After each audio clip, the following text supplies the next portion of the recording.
How does a cult that started in India end up in Oregon and after 4 years fall apart completely due to violent actions in which they actually tried to take over a town by force? Well, today's story is going to answer all of these questions and more as we discuss Rajneeshpuram. Hi nerds, I'm not Gabby B, and let's dive into it. I just want to say that there's also a very long series on Netflix called The Wild Wild West, and I did watch part of it, although I don't love dramatized documentaries. I don't know, they're so slow moving, but that's just a matter of my personal taste. So check it out if you want to. Okay, so about the cult. First, we should look at how this religious movement came to be. So back in the 1970s, a man by the name of Bhagwan Sri Rajneesh, he gained a following as a spiritual leader. Bhagwan essentially means guru or revered person. He was from Pune, India, and people from around the world traveled all the way there to learn from him. The large draw that Rajneesh had was that he could essentially appoint like someone as a sannyasin, which was traditionally a person who renounced their material desires in favor of a simple spiritual life. But what he taught and what it actually came to be called Rajneeshi, which was the more popular term for it, was a little bit different from that original meaning. And so people from everywhere, they traveled to listen to him speak about his teachings. People came from America, from Europe, you name it. He was a really big figure. His teachings included principles from Zen Buddhism, Hindu traditions, progressive psychology, Gurdjieff, and Nisha.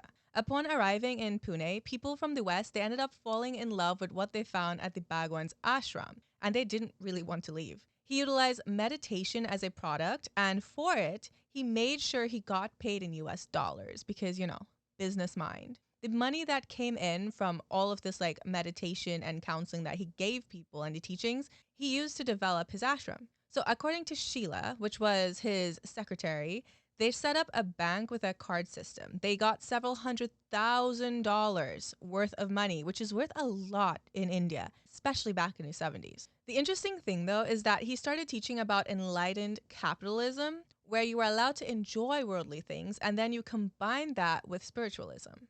So I guess very different from the original sannyasin meaning. He called this idea Zorba the Buddha. And with this new belief, people were actually allowed to enjoy things like cars, houses, jewels, as long as it was combined with their spiritual beliefs. He believed that people didn't have to isolate themselves to meditate and be spiritual.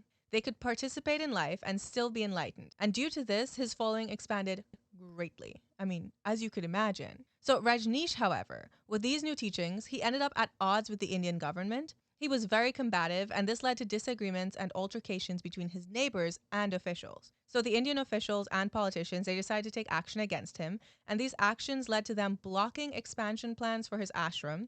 And basically, an ashram is a religious community or retreat. So basically, the place that he lived and his followers gathered. They also denied visas for his followers that tried to visit from Western countries, and they opened criminal investigations against him and his followers. Things got so bad that fundamental Hindus were pissed off, and one fundamentalist ended up throwing a knife at Bhagwan. So, due to all of this, his operation in Pune became difficult to continue. And on June 1st, 1981, he ended up leaving and relocating to the United States. So the funny thing is that he abandoned his ashram in India and thousands of his followers that were there when he left. They didn't even really know he was leaving. They had never really seen him leave before. And in the docu-series that I watched, everyone was like, oh yeah, we just saw his Rolls Royce pull out and he didn't come back. And we didn't know where he went. Like, can you imagine? But yeah, they just rolled out on everyone that was gathered there. So his first stop upon leaving India and arriving in the US was to stop at his newly purchased mansion in Montclair, New Jersey. Remember, as part of his new teachings, he wanted people to embrace worldly things along with spirituality. So he sure practiced what he preached. Good for him, honestly. But before leaving India, he had actually replaced his prior secretary, Lakshmi, with his new secretary, Sheila. So in India at the ashram, people would come from everywhere. Lakshmi was kind of in charge of the day-to-day operations, and Sheila was like her assistant. But in the docu-series, Sheila said that one day he called her in there and was like, hey, what do you think of Lakshmi?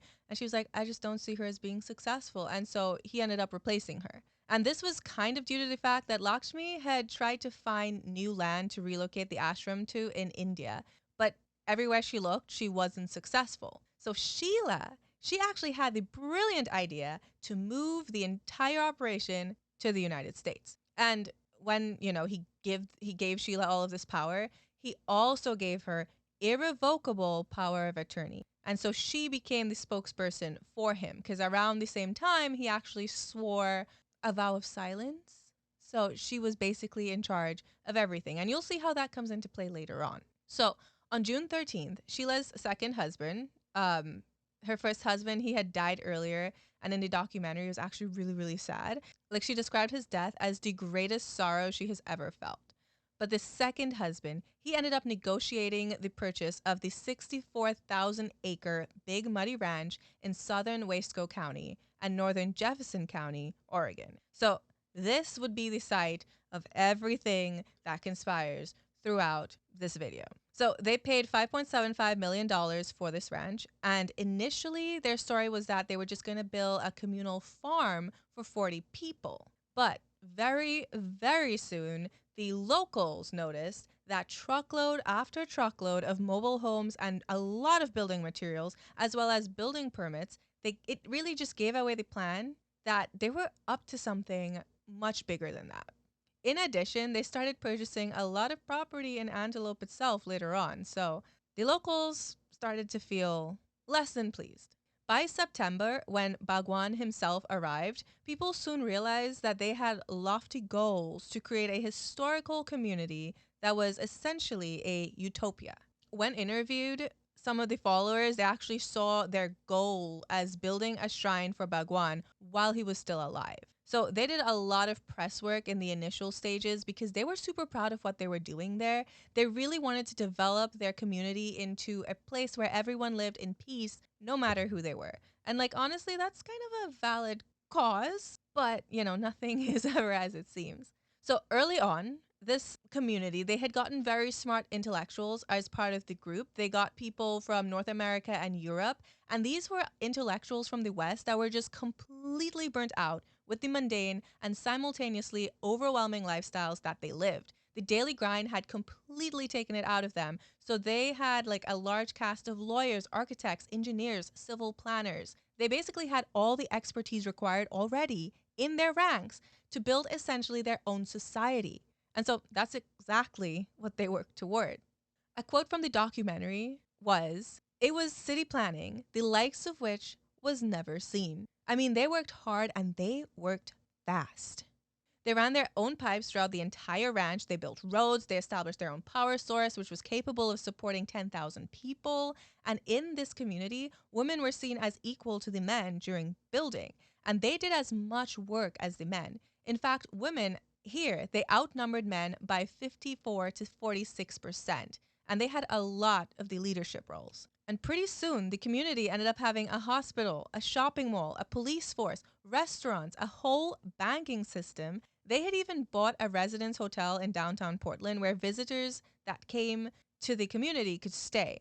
They also undertook the hard work of converting basically deserted, like desert wasteland, into farmland. A quote from the docuseries is, quote, "We were literally turning the desert green." The work that they did with the farmland was honestly really impressive. They took a really dry landscape and they made it into a garden. This added several thousands of acres to Oregon's agricultural land. And in order to do this, they ended up building dams, like in ravines. They built wells and they pumped water from the John Day River. They restored stream beds, they built greenhouses, and they installed irrigation pipes. Like, this was a full on operation. But in order for the community to grow even more, they needed to become accepted as a municipality. Now, basically, what that means is it needed to become a city that had a local government, and they needed everything to be a lot more official because one of the big problems that they had was the ranch was previously zoned for only farm use.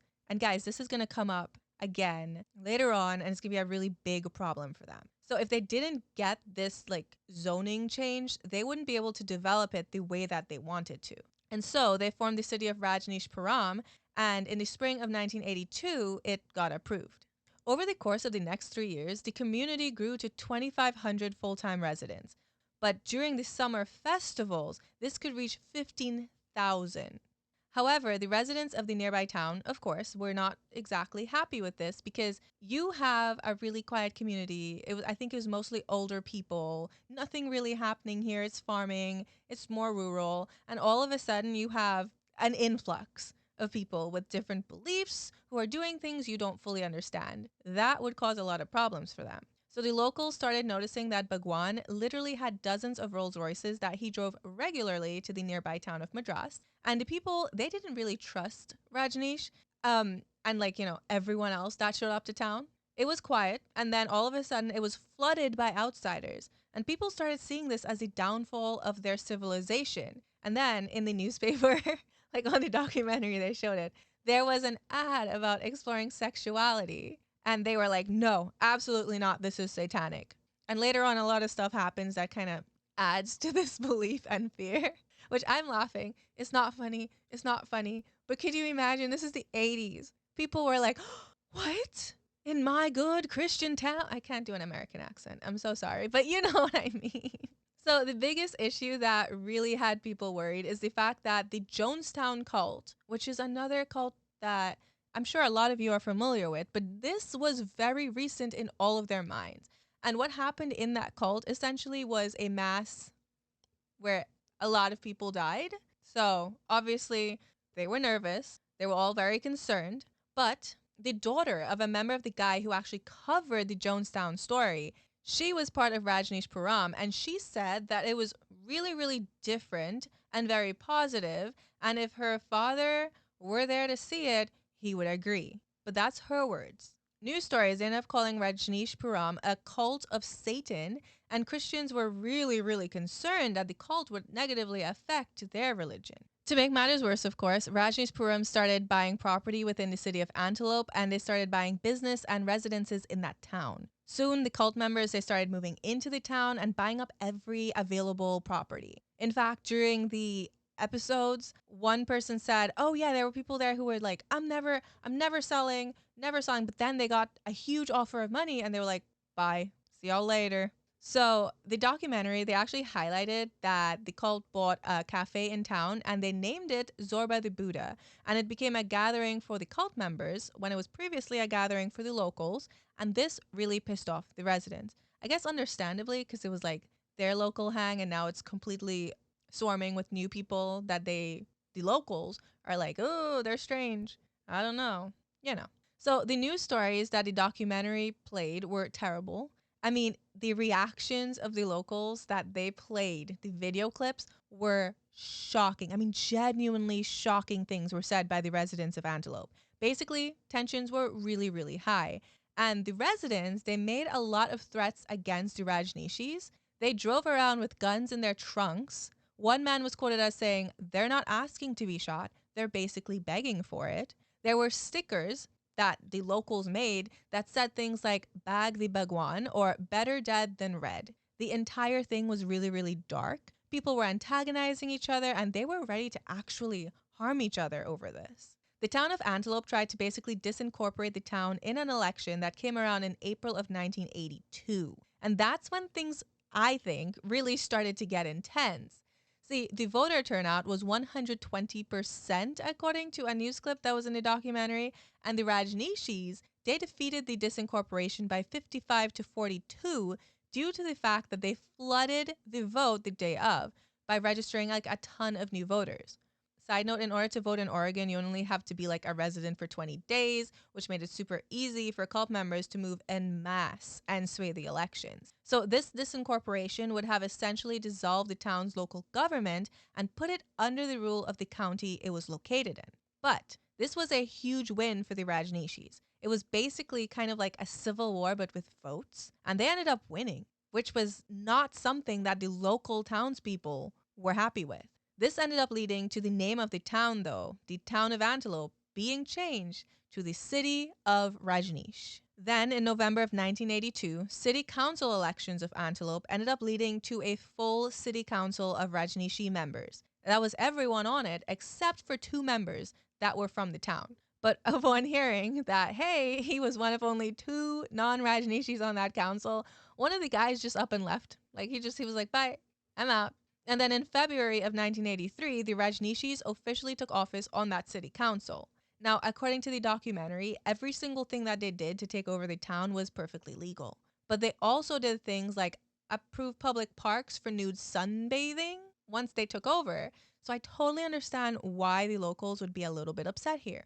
Also, there's like news articles online that are like, they heard a lot of sexual sounds constantly all around the clock while they were in their homes. And the residents, like the members of like the Rajneeshis, they were really loud in public, and the residents were just, they were really upset, okay? Like a lot of those things would be upsetting to me as well. And I'm super open minded. One of the quotes is literally they heard orgasmic experiences all night. Which, yeah, I don't know. In addition, though, some old time residents they ended up facing all sorts of new changes. The council ended up raising taxes, which led to issues for locals that were on a fixed income.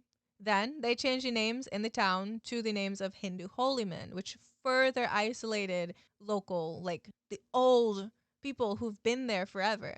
Residents complained of large searchlights that would flash into their houses at night. And then in one of the research papers that I was reading, it was said that the Rajneeshis opened a garbage dump next to a local church and they named it No No Mustache Man Garbage Dump. I can't say the name on here, but you guys know who it is, right? Like that's antagonistic. I'll absolutely get flagged on YouTube for using that name, but they actually named it his full proper name. In addition, the police force was replaced by the Rajneeshis, and it was named the Peace Force. This was a properly trained police force that was fully armed. And then in one incident, this Peace Force actually dealt with a particular situation that made everything so much worse. So one member tried protesting what was essentially what he thought an occupation of his town, and he ended up getting arrested by the Peace Force for doing this, which made the original residents feel as though they were being held hostage in their own town. So, do you remember how they bought up a lot of buildings in towns? Well, one of these buildings was located in Portland, and it was a hotel that was formerly a residence for young single women, and they converted it to Hotel Rajneesh. On July 29th, 1983, a man ended up checking into a room at this hotel, and he placed multiple bombs that went off. And this caused the entire hotel to like burn. So the first bomb exploded at 1:22 a.m. and then two more bombs were placed under the beds of the room and they exploded about an hour later. The perpetrator was a man by the name of Stephen P. Pastor, and he was the only one that actually got injured in this blast. He lost some of his fingers, but Pastor ended up being convicted of the bombing and he spent 5 years incarcerated. And ultimately, he was linked to a Muslim fundamentalist group, but people weren't exactly sure why he did what he did. You know? The thing is, this hotel bombing is seen as the event that really caused them to start to militarize. Sheila in the documentary said that after this, they went out and they bought weapons. They started training to use these weapons. They started using targets to like shoot at, and they trained rigorously to the point that they got really, really, really militarized. Prior to the hotel bombing, Sheila claimed that they didn't really have any weapons at the community, even though people were being so terrible to them. The Rajneeshis, they then implemented armed security from the members that they had trained. They also built guarded checkpoints along the road to Rajneesh, and they built electric fencing around the entire area.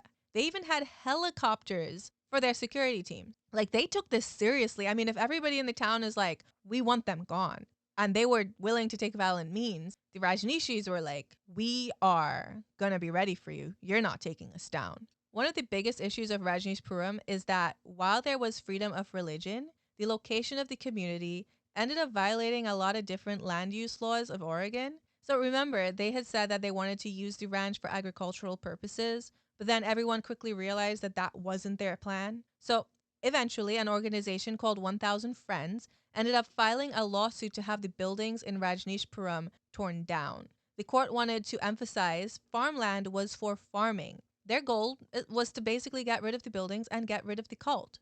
The thing is, though, the land wasn't really that great for farming. It was mainly desert, so it wouldn't have made that much of a difference. But the lawyers argued in terms of precedent, because if this land was to be allowed to be used for a city, what would stop other types of cities from popping up on other land in Oregon that is more fertile? This argument led to securing rulings from the Land Use Board of Appeals and the Land Development and Conservation Commission.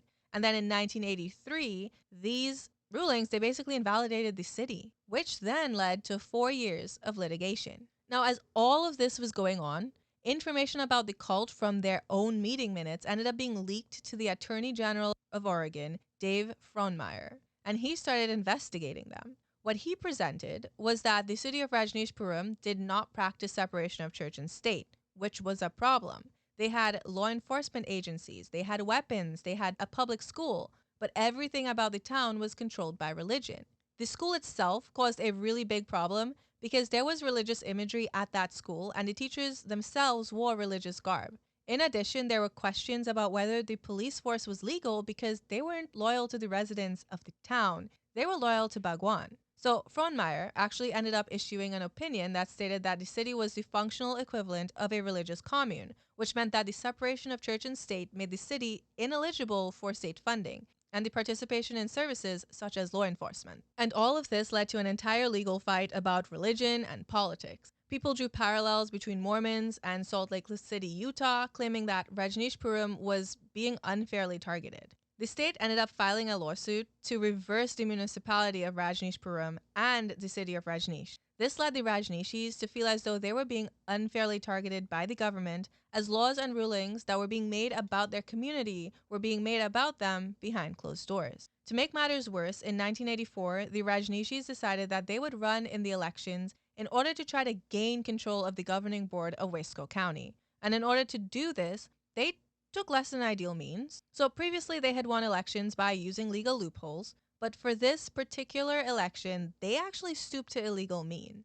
In order to have enough people to win the election, Rajneeshpuram encouraged people who were already members to just move to the city and register to vote. However, this didn't turn out to be enough because it was only about 1,500 people. So they decided to take things a step further, and they started a program where they gathered busloads of people from around the country, mainly African American men who were experiencing homelessness from states like New York, California, and Florida, and they expected these homeless people to register to vote and to help them win the election. The thing is, the homeless people that were brought in to vote ended up becoming a huge problem for Rajneeshpuram as they were not ready to handle an influx of that many people.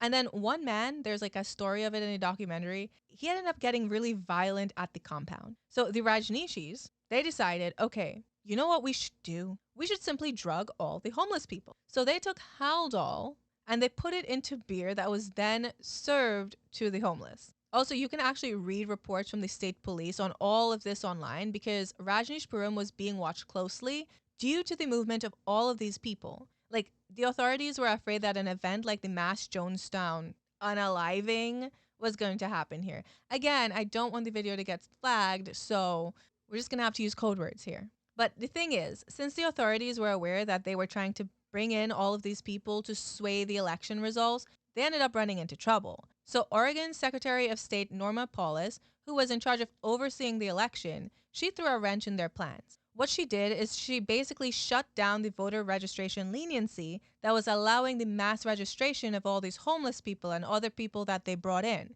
Everyone had to register in person. They could not register by mail. And then very few of the homeless people ended up actually being approved for voting in the election. And the Rajneeshees ended up simply taking them to neighboring towns and then dropping them off. There's like a whole bunch of people from the city of Madras who were like, you just dropped off all of these homeless people here. They don't have money. They don't have jobs. What are we supposed to do with them? Why do we have to clean up this mess? And like, yeah, that was pretty uncool, to put it lightly. So the thing is, there was record voter turnout by the locals in this election. Like, these people were so terrified that their entire county was going to be taken over by the Rajneeshees that everyone in Wasco County showed up to vote. Like, basically everyone. It was like a 90-something% voter turnout. And the Rajneeshees, they weren't able to compete with it after all of their registration got blocked. So they weren't able to take over the local government. And this is where things started getting really rough. The Wasco County Planning Office ended up being lit on fire, and then potentially poisoned boxes of chocolates were sent to authorities. Like, I'm not even kidding. They sent these chocolate boxes that were like, thank you. So they assumed it came from like the Thousand Friends. Like, they assumed it was from someone they worked with. And so they ate them. But one guy actually met a person from that organization and was like, hey, thanks for the chocolates. And he's like, we didn't send you any chocolates. So they examined the chocolates and they found one in the middle of the box that had like a needle prick in it. So nobody knows what was in it, but probably would not have been great. And then the district attorney, Mike Sullivan, he ended up becoming violently ill and almost dying. I mean, hell, they gave salmonella laced water to Wasco County officials that ended up visiting their complex. They weren't even being subtle at this point, they were just trying to wipe people out. But before all of this, I need to talk about the largest bioterrorist attack in US history. And yes, of course, it was carried out by the Rajneeshees. So, what they did is they contaminated the salad bars at 10 restaurants in Dales County, Oregon with salmonella, and 751 people got sick, with 45 of these being so sick that they were hospitalized. I mean, the bright side, which is also really, really lucky, is that nobody died. But all of this was done in order to control the voter turnout in the 1984 elections with the hopes that people got too sick to vote. I mean, it's crazy because everyone suspected something weird had happened with the outbreak, but they couldn't pin it on the Rajneeshis. They were like, maybe a worker did it, maybe something was just contaminated.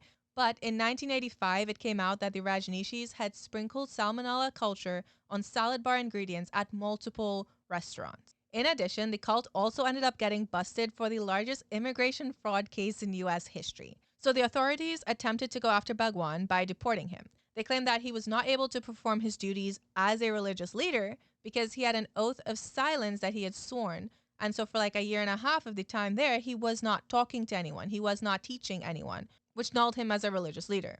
In addition, they said he couldn't be a religious leader because he taught the antitheses of religion. So the hopes were that they would deport the Bhagwan and then everyone in Rajneeshpuram community would leave. In order to fight this, though, a community leader, he formed a non-profit legal corporation that actually grew really large, and they were able to fight the deportation claim, proving that Bhagwan was a religious leader. So that was like a big win for them in this like era of just losses. However, that was not the end. The authorities were able to uncover the fact that American sannyasins were committing fraud with foreign sannyasins in order to get citizenship. So basically, there'd be a member that was located in like Florida or and a member who was from Oregon or somewhere else. And they would be told, hey, go to this city, go meet with immigration, and then form like a fraudulent life together in order to get citizenship. And then when they were done, they would split up, they would go back to their normal lives. I mean, they established apartments together, they got married,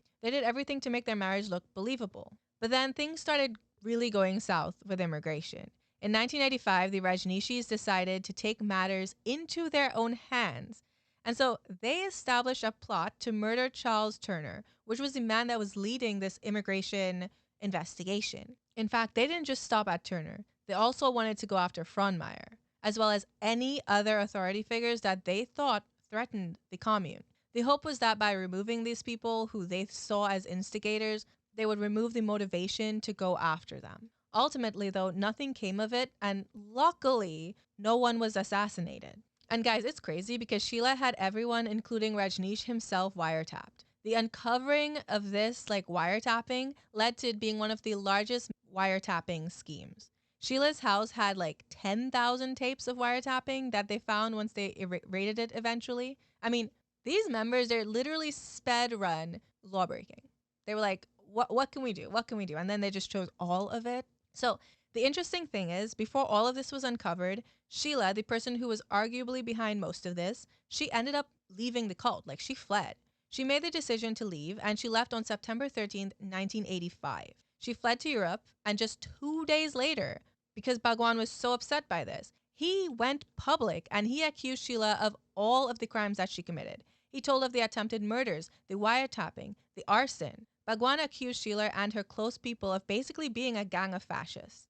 Ultimately, Bhagwan was so deeply hurt by Sheila fleeing from him, he said that if authorities wouldn't catch her, his people would. But by basically going public and saying, hey, all of this illegal activity happened here in this community, he gave the FBI and other authority figures the full right to come search the entire complex. So then authorities discovered Sheila's massive wiretapping networks and the bioterror research facility that was located in her house. They discovered tunnels under her house. They discovered a lot.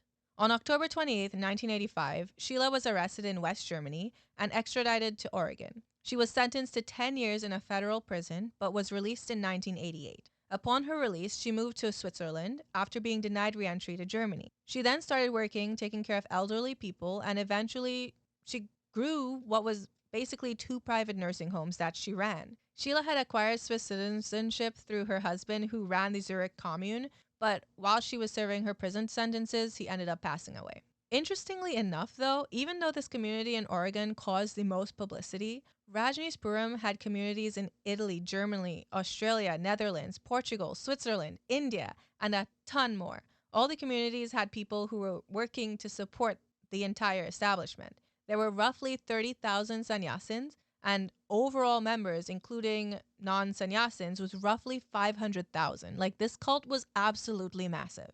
And then Sheila, she heard how upset Bhagwan was with her fleeing, and she said in the documentary that she was afraid of him and his sannyasin. Bhagwan, he started revealing everything that happened, and the members of the community, they were obviously betrayed because they didn't know what was going on the entire time. And then they found like all of this out from him. So they basically had to rebuild and restructure to get new leadership for the commune. And a lot of them planned to stay even after all of this. But we know that didn't happen. So what occurred? Well, after Bhagwan exposed Sheila for everything that she did, and the FBI was actually able to go to the commune and do all of these searches for all of this evidence, he thought that he would be fine. But overall, this ended up leading to the downfall of the commune. And it didn't stop Bhagwan from himself getting into trouble. He ended up getting indicted on immigration fraud charges. And he tried to escape by private jet, but was arrested in North Carolina. At this point, he ended up pleading guilty to the charges and made a plea bargain just so that he could be released and return to India. But once he got to India, he spent time trying to find another place to reestablish his ashram, but he was unsuccessful. In 1986, he settled in India and he worked to reestablish himself at one of the places that he already owned. However, his health began to decline, and on January 19th, 1990, he died of heart failure in Pune, India. So the commune in Oregon ended up being abandoned, but even with that, a lot of people, they left the community, but they stayed loyal to Rajneeshpuram. And before his death, Rajneesh had rebranded essentially, naming himself Osho. And to this day, there are small centers dedicated to this organization. According to Britannica, Osho meditation centers remain active in more than 80 countries. It continues to run yoga and meditation programs mainly for big corporate events. In fact, the Osho International Meditation Resort currently attracts as many as 200,000 visitors a year, and his followers still continue to spread his beliefs. And yeah, that's basically the insane story of Rajneeshpuram. Like, they're still around today, even after all of that. Sheila, last I saw, she was fine. She was alive. This was a lot. I went into this not expecting half of everything in here to actually occur. And I really hope I did a good job of kind of summarizing everything because, oh my God, what? So thank you all for listening. Let me know what you'd like for me to cover next. And yeah, bye nerds.